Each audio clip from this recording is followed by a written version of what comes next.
climate change. Countries in the developing world, such as South Africa, rely heavily upon non renewable resources such as coal, oil, and gas, but the ramifications of this reliance will prove to be detrimental in the long run. Climate change is on the rise and affecting the globe in its entirety, putting profit before people as the capitalist system ravages the world. In order to combat climate change, there is a need for systemic reform, and for a worldwide shift to renewable sources of energy is of utmost importance. Climate change affects all facets of life and will indeterminably alter the global fabric if left unchecked. The Climate Justice Charter recently emerged and is a document outlining measures which can be implemented in order to sustainably combat climate change and its accompaniments. Today, we are joined by Courtney Morgan, a climate justice activist particularly interested in the gendered experiences of climate change and poverty. She's an eco-feminist geographer, currently involved with the South African Food Sovereignty Campaign and the Climate Justice Charter. She holds a BSc honors in geography. Good afternoon and welcome to the program. Thank you for joining us. Hi, Humairaa. Thank you so much for inviting me and for giving us the space to discuss the charter with you guys. We're really excited.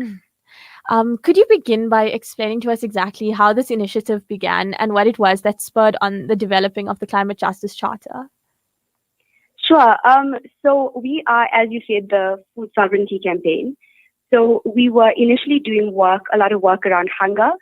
And then because of that, we got into conversations with drought-affected communities. So this was kind of 2017, 2018, when we were at the peak of the drought, which we now know was the worst drought that South Africa has ever experienced. So in 2018, we started writing what we at the time were calling a water sovereignty charter, basically outlining how the country should govern its water. And as we discussed it, we realized that everything is so interconnected. So if we are going to be doing a water charter, we need to speak about farms and growing food. And if we are going to talk about growing food in the South African context, then we have to speak about land. And then we have to speak about the just function. And essentially then we decided on a climate justice charter, which kind of like encompasses everything and addresses how to achieve a climate just state. And then how we did this was we kind of just went through almost 2 years of public consultation. We had constituency dialogues with various groups, including media groups, the youth, faith-based organizations. We then let out a draft of the charter, and for 6 months it was online for comments.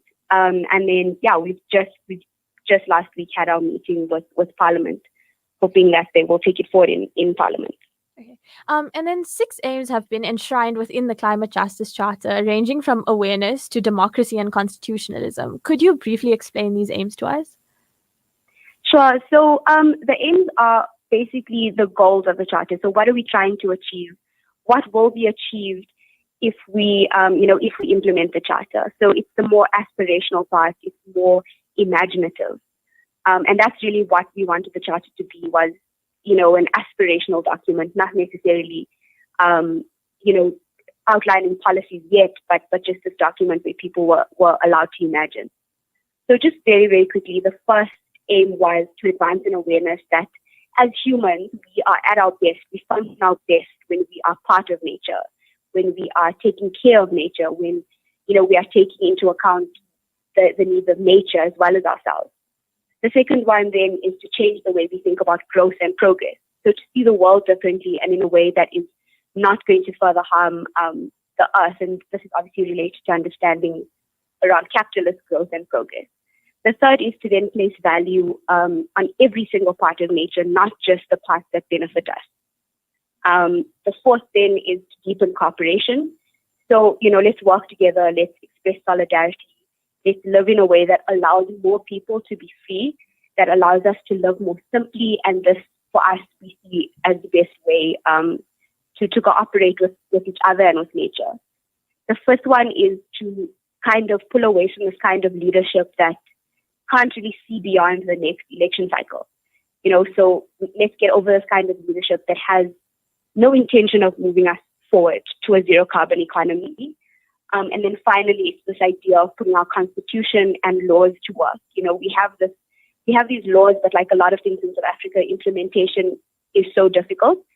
So we are saying, let's use the existing constitution, which in section 234 allows for people's charters to be adopted by Parliament. Let's let's put these things to the test. Let's use them. Let's use the laws we have, and kind of claim those rights, which are right there for us to claim. Okay. Yeah. Sorry. Climate change and social justice, and thus decoloniality and transformation, are inextricably linked. How would you dissect the statement? So this is a huge thing we say in the space, that climate justice is social justice. And what we mean by this is that climate change is inherently a political issue, because it's those who are least responsible for the crisis who are most affected. So in our context, especially rural Black women are most affected, and they are what many people call buffers for many crises, including the climate crisis. So what we say is that addressing climate change can't be truly transformative without also addressing systems of racism and sexism. So any kind of climate justice, that really isn't anti-racist or that isn't feminist is not really climate justice. Because at the core of climate justice is justice, right? And this is because obviously these systems of oppression are all linked. So the climate crisis is very much a result of the Industrial Revolution and the capitalist overproduction. So then how does that link to colonialism? Is that, of course, colonialism was a capitalist project. They came into Africa, for example, exploited people, exploited the land, extracted fossil fuels, continued to burn and pollute, and then, emit at a rate which has now put us into this crisis.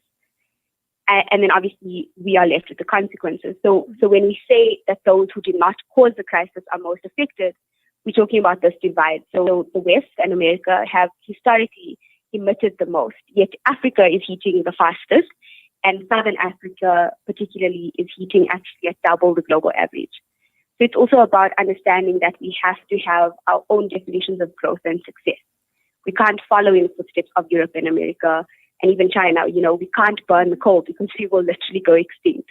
So it's about decolonizing how we see success, what we count as growth. For me, if everybody is fed, everybody is happy, everyone has access to healthcare and housing, for me that's success. But now all of these systems that we have to create have to be done in the context of the climate crisis. Okay, and then above all else, climate change is a widespread global issue. In light of this, how do you believe that ties of cooperation and solidarity can be fostered on the basis of combating climate change? So as I said, climate justice is social justice, so we have to be linking all of our struggles. And these systems of oppression that we speak about, they exist anyway. So, for example, Black women here in South Africa are dealing with very similar things to Black women, let's say, dealing with things in America. And obviously there's nuances, but the systems of oppression are the same. And because we live in a globalized world, often it's like the same companies and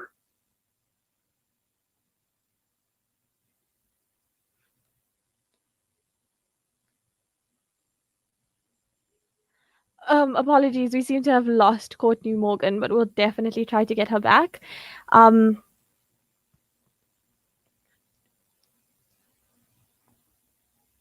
Breaking stereotypes, moving boundaries, joining hands. Salam Media. لا تقل لوحدي أو كيف السبيل. Humanity sets the agenda. Are you willing to do your part to help those in need?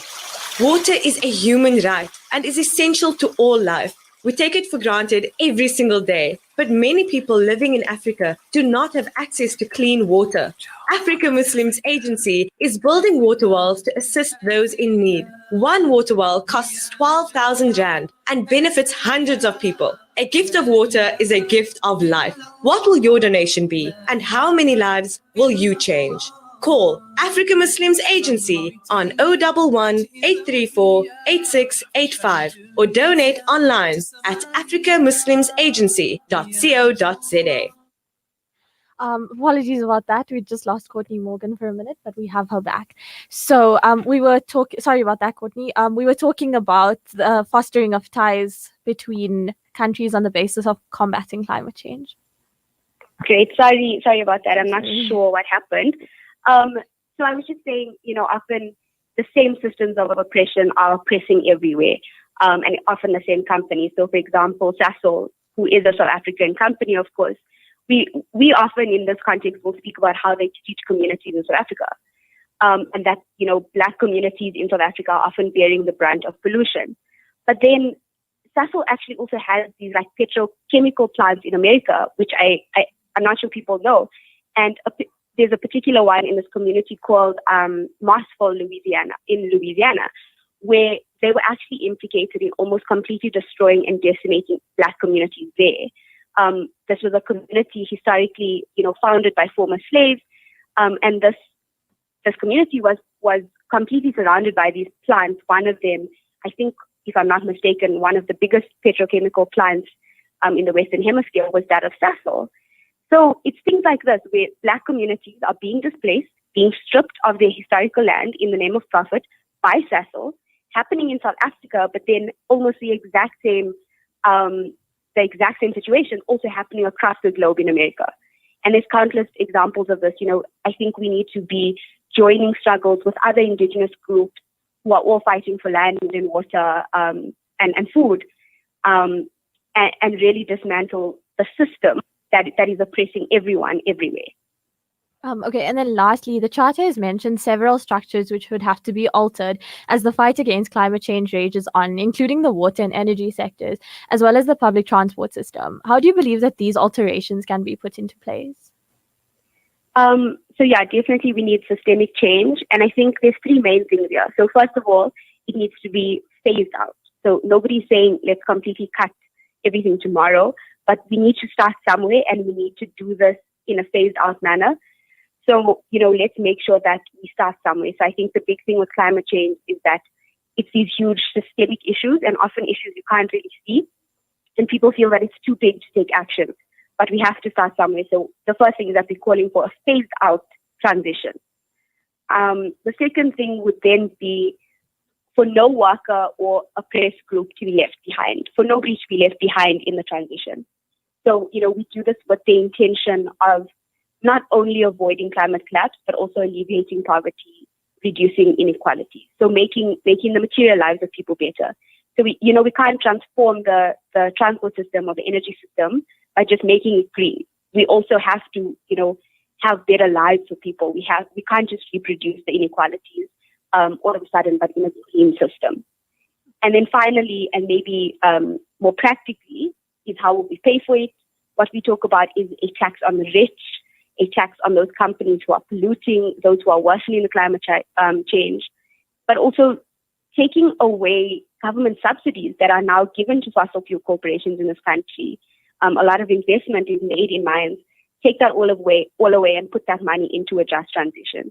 So there's lots of ways, we can pay for the just transition, whether it's energy or transport or whatever system it is, if we have an economy that works for the people and is people-centered, and is really concerned with like the survival of the human race. Yes, I think that's the three main ways in which we can transform these systems. Thank you so much for joining us today and for delving into and expanding upon the Climate Justice Charter. Thank you so much for having me. That was Courtney Morgan, climate justice activist and eco-feminist geographer, talking to us about climate change and the Climate Justice Charter. And that brings us to the end of today's show. Remember that this segment can be found on our Facebook and Twitter pages. From myself, Humairaa Mayet, and the team at Salam Media, thank you for tuning in. Until next week, Tuesday, Assalamu alaikum and good afternoon. It's a new